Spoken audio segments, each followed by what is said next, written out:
Hey guys, today I want to talk to you about a topic that is not commonly talked about. Dive into what the Word of God says about this. The word is dissatisfaction. It literally is when our attention shifts from what we have to what we don't have. Google defines it the following way: dissatisfaction, a state of discontent, disappointment, or displeasure caused by unmet expectations, poor service, or unfulfilled desires. Why? Where does this come from? A lot of people are literally walking around moping, bitter, angry because of something that took place, a level of expectation. When you expect so much, when you expect a change and it doesn't come soon enough, you become dissatisfied with your current situation, not even focusing on the current blessings. The fact that we woke up this morning is a blessing, is a gift that is taken so lightly. Let's dive deeper into this in the Word of God. Let's read the book of Numbers, chapter 11, verse 4 to 6. And it reads, chapter 11, verse 4 to 6. The rabble with them began to crave other foods. And again the Israelites started wailing and said, "If only we had meat to eat. Remember the fish we ate in Egypt at no cost, also the cucumbers, melons, leeks, onions, and garlic.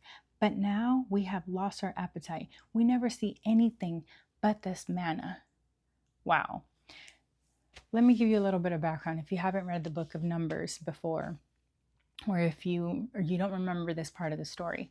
Now, the Israelites were God's chosen people. God brought them out of Egypt. They literally were in Egypt as slaves. They were under this horrible king's authority named Pharaoh, and they cried out to God because they were in bondage. They were in slavery, right? God brought them out of Egypt, and using his servant Moses, he literally brought them out and now has brought them is carrying them into a land that he's promising them flowing with milk and honey.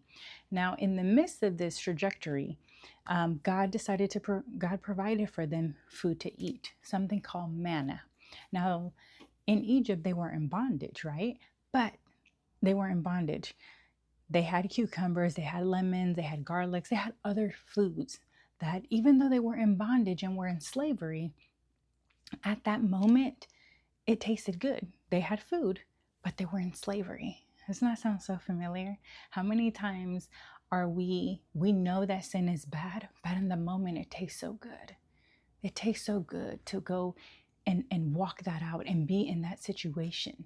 It tastes so good to oh, it's just this one time. It's just this last time that I'm gonna do this. That I know I should not be doing, that I know I should not be engaging in, but it tastes so good in that moment.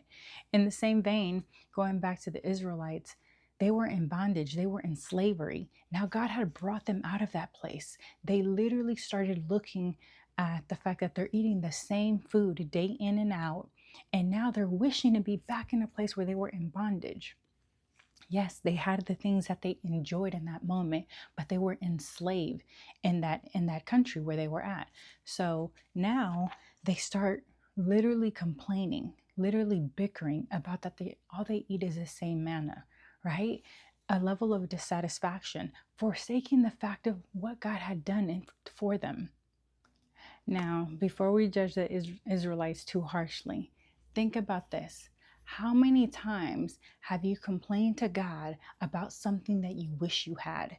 That a prayer he hasn't answered quick enough, something that by now you've been praying for years about, a promotion, that child that you wish would act right, or that husband that you've been praying for, that wife you've been praying for, and God has not, you haven't seen evidence of that prayer, something that you've been wanting, but you don't see it, or you're in the same day-to-day thing, right? It's the same thing. Only difference is obviously that was back then. They were in a different place, but it's literally the same thing. We think like, wow, how could the Israelites judge God after what he's done? But we've done the same thing. We forsake looking at the blessing of being alive. If you woke up this morning on your 2 feet, able to move on your own, that is such a blessing from God. All you need to do when you ever are bickering or feel doubtful, walk into a hospital. and look at the many people and ask the stories. Who's been there the longest? What are people, why are they in there? So the fact that we get to move on our own, wake up every single day with breath in our lungs, purpose in our steps, the only thing that we really need to do is, with a personal relationship with Jesus Christ, discover what we're made for. Lord, why did you create me? Why am I here on this earth? Right? So the fact that we get to wake up and ask that and walk this life out purposeful. Let us not forget, because we have unfulfilled desires, to forget what God has done in our lives, where he's brought us from, the things that he's kept us from, the things that he's brought us from, the heartaches, the pain, the worry, when you thought that you weren't going to be able to pay that, God made a way for you for that to get paid, for that job, for that promotion. Let's not forget. Sometimes we literally, as a society, as humanity, we have amnesia. We literally tend to forget the blessings and what God has brought us from. So let's not be like the Israelites and forget that. Let's be reminded to be grateful. Let's be reminded what occupies our mind half of the time. Is a majority of the things that occupy your mind things that you wish you had? Are you bombarded every single day with the fact that you haven't accomplished XYZ, that you miss the moment, that you miss your family, that you miss your kids? Ooh, that's talking to me at times, because we get so consumed with day-to-day chasing after what we're supposed to be doing, that we forget. We forget to be grateful for the now, this moment, this day. God says in his words, for this is the day that the Lord has made. Let us rejoice and be glad in it. Let's be glad, for this is a new day, to be in the land of the living, to walk like how others can't walk. We have a purpose. The fact that I said this in the last video, the fact that we're living and breathing says a lot. Says there's still a purpose for us.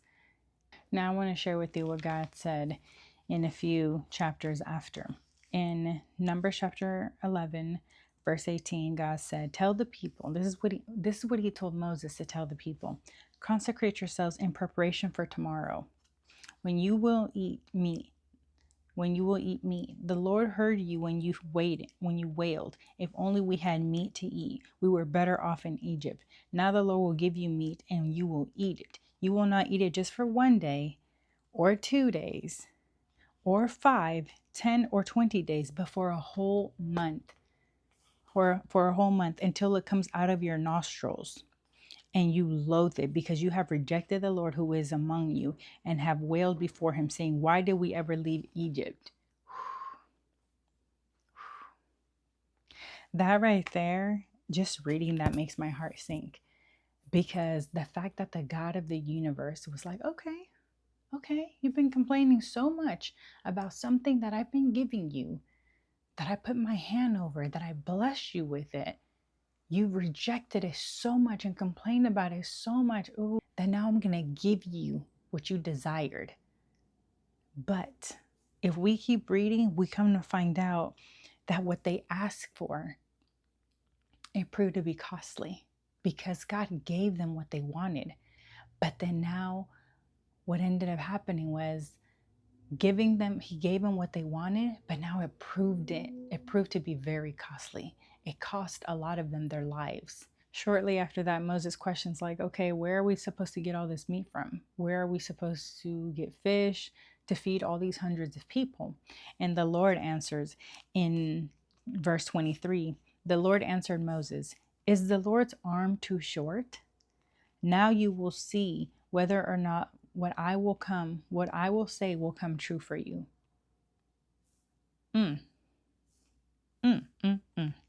Even that short word has God's arm. God just parted in the previous book. God just parted the Red Sea for thousands of people to cross. Mind you, parting the sea in half.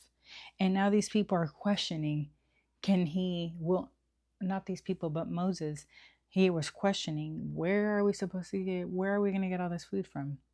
Right? Like he forgot what God did.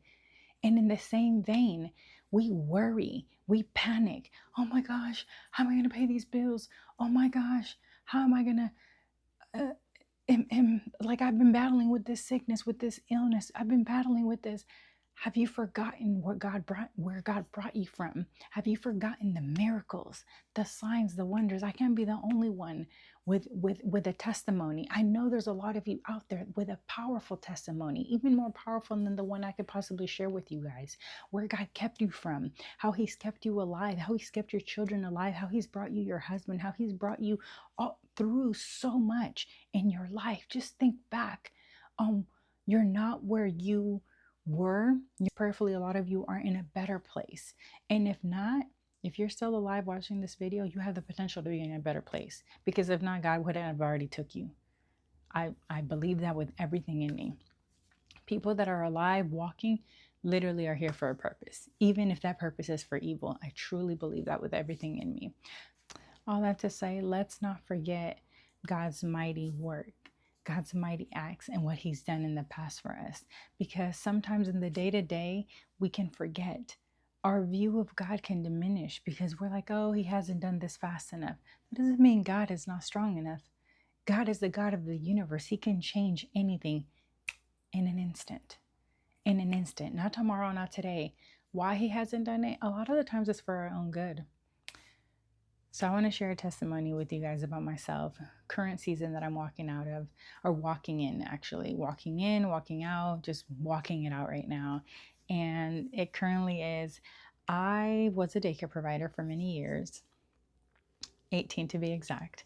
And the last, I want to say a year, well, I had been feeling like this for a while, but it didn't amp up until after I had my daughter. And I prayed. I had been really asking God, maybe I want to say the last 2 years prior to closing down the childcare, that I really wanted to be a full-time mom. I wanted to be more present for my children, drop-offs, pickups, and be there for when they needed me, to take them somewhere, to be available for them. And with the daycare I was, but I wasn't able to just up and leave whenever I wanted to, because I had a responsibility. I had to open at a certain time and close at a certain time because I was watching other people's children. Well, started losing children in the daycare, and it finally came down to, on August 2024, I had one child left, and I wasn't getting any new kids. Kids wouldn't stick around for very long, right? God said, close it. I finally closed the daycare. I was so excited. I was like, wow, yes, I closed the daycare. Like, I get to do something else. God did tell me that the way that I would make income was not how I expected. But, after I closed the daycare, the very next day, I thought it not strange that I had like a meltdown. Like I was mourning, and I was like, what? Why am I sad? Like I really felt a level of sadness come upon me. And, I got over it after. And for the last year and a half since I've been out of childcare, I've been on this roller coaster with myself and just not wanting to walk out what God called me to walk out, right? He put a calling on my life, and he's told me to clearly walk it out, and to walk in that calling that he placed on me. I've been Jonah, to say the least. I've been in a place of disobedience. I've been in a place where I haven't wanted to do that. I wanted to do something else. I actually wanted to get a job. I've applied to so many jobs. And not long before this video, last month, I had applied, in 10 days, I applied to 120 jobs. And I think I got 2 real interviews, and a few other ones were just spam, or not spams, but scams. And finally, God spoke to me, and I'm like, okay, I'm done. Prior to that, I had applied to like 80 something jobs. I have been applying. So the one thing I asked God for, I asked God to get me out of daycare. Little did I know that getting out of daycare would cost me having to walk fully in what God created me to walk out my calling, the calling on my life. One of them is to give hope one life at a time through this means, through YouTube, to write. He called me for that. So, with all that being said, I share my testimony because it reminds me so much of the Israelites. I wanted to get out of this one place that I didn't want to be in anymore. I was tired of dealing with parents, and more so the parents and the lack of appreciation. God got me out of that. But I thought I was going to have something differently. My version of how I wanted God to provide or make a way for me to have provisions was through a job. And clearly that's not what he has had for me. And that was hard. That was hard. It still is a work in progress. And at times it's something I fight through. I can't say that's really like, I'm more so in a place of like surrender. This is what I'm going to do, and walking this out, Lord, with you, and truly being obedient to the calling. So all that to say, this story that I shared, the scripture, it reminds me a lot of myself. So I had to talk about dissatisfaction because here I am, and I was very upset. I had moments where I was upset at God because I wanted him to give me what I wanted. Little did I know, and by the grace of God, he did not give me exactly what I wanted, because God knows where I would be had he given me a job. I don't know if that would have cost me other things in my household, in my family. So it had to literally, he's been showing me to be in a place of good stewardship, in a place of appreciation, of trusting him in this season. And I say the same to you watching me, that trust God in the season. You don't know what he has for you. You don't know if he hasn't given you what you've been desiring, literally keeping you from harm's way. Maybe the thing that you're really desiring, he has something else for you later. When? If we only knew. But this is where that trust and that growing relationship with him comes into place. So I hope this video helped you in trusting God and being satisfied with what you have and not walking in dissatisfaction. Life is too precious, and you're here for a purpose.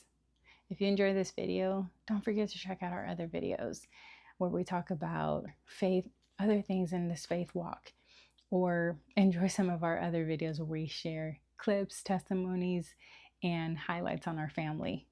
Hope you enjoy. I will see you on the next one. Bye.